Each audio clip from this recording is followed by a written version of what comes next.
Welcome to Cloudy with a Chance of Meeples, a channel of conversation and board games.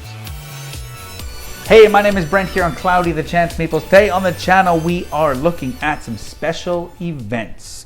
We are looking at special events in the game of Everdell, and I've decided to make my top 5 favorite special events video. And if you want to know what my favorite, forest locations are, link to that video in the description of this video. Well, my wife and I, we played it over 230 times, and we just love the game of Everdell. We've done a top 10 cards, done a top 10 player powers, and so, yeah, we like it. So I wanted to share my top 5 favorite special events. I know a lot of them in, the Belfair expansion are, 5 common critters for 5 victory points, or if you have a New Leaf, 2 prosperity, 3 production, then you can discard 1 card for each prosperity in your city, gain a victory point, and it's worth 4 at the end. So there's some pretty cool ones, but I have distilled it down to my favorite 5, and I'll explain what they are and how and why I love each of them. So let's start this off with number 5. One of my favorite cards to play in Everdell is the Monk, as well as the Dungeon. So it's fitting that this one is one of my top favorite. Okay, so 3 points or 3 victory points for each prisoner in your dungeon. Of course, I will say this. That's one problem that some people have with Everdell, is the deck is too big and some of these special events are just almost impossible to get because you need specific cards. And that's why in the expansions they've put in cards like this where you just need 2 governance and 2 10 travelers. They're a little bit more generic, but this one I love because if I'm building a dungeon, chances are, well, no, I can't say chances are, I'm searching for that ranger, and I'm already in a hunt for the monk because I love it so much.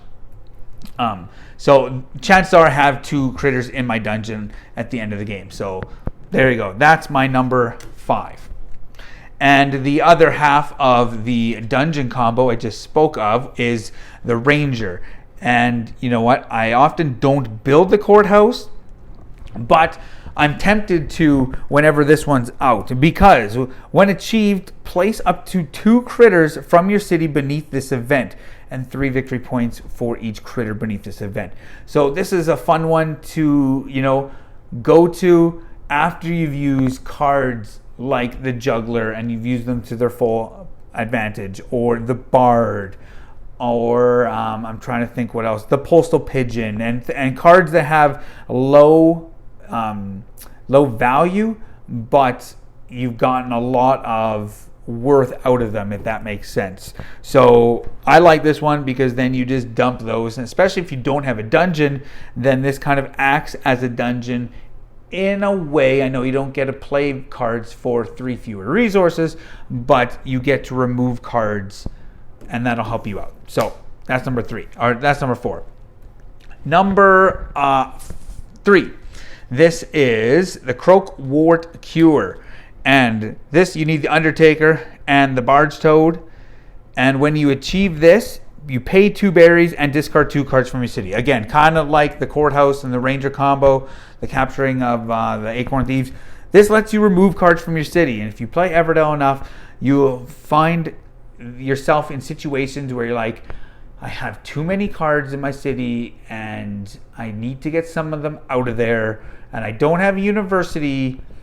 How am I going to do it? Well, this card will let you do it. And whereas the one I just showed you, this one you have to put critters, this one you can do you can discard any 2 cards from your city. So that's absolutely fantastic.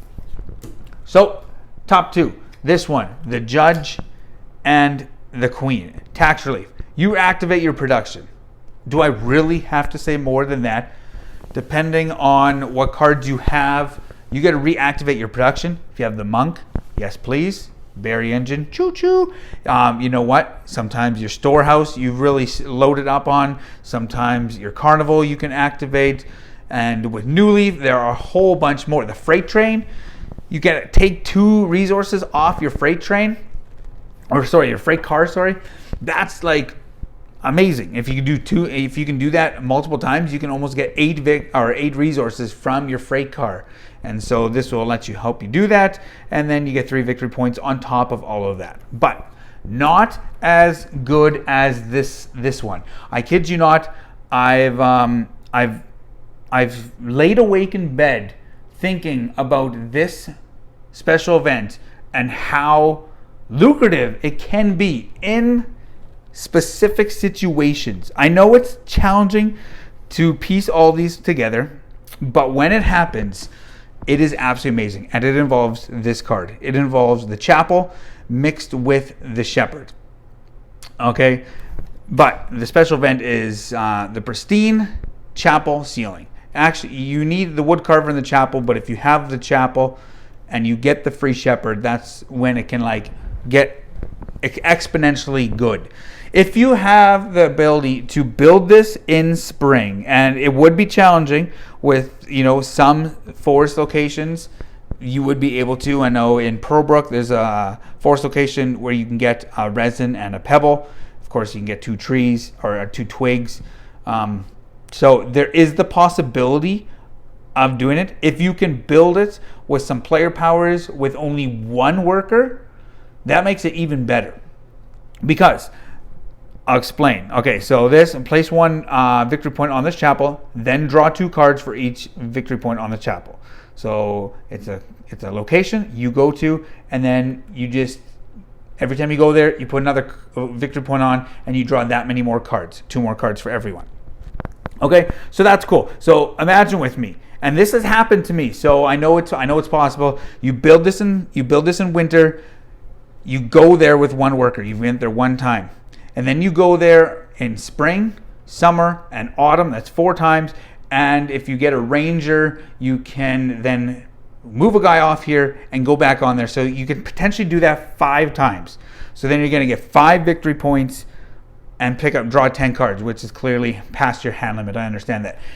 The Shepherd, whenever you play him, you get 1 victory point for every victory point on there. So you can get 5 victory points on here. If you add the Shepherd in there, that's another 5, so you're up to 10, plus the base value is 2, so you're up to 12.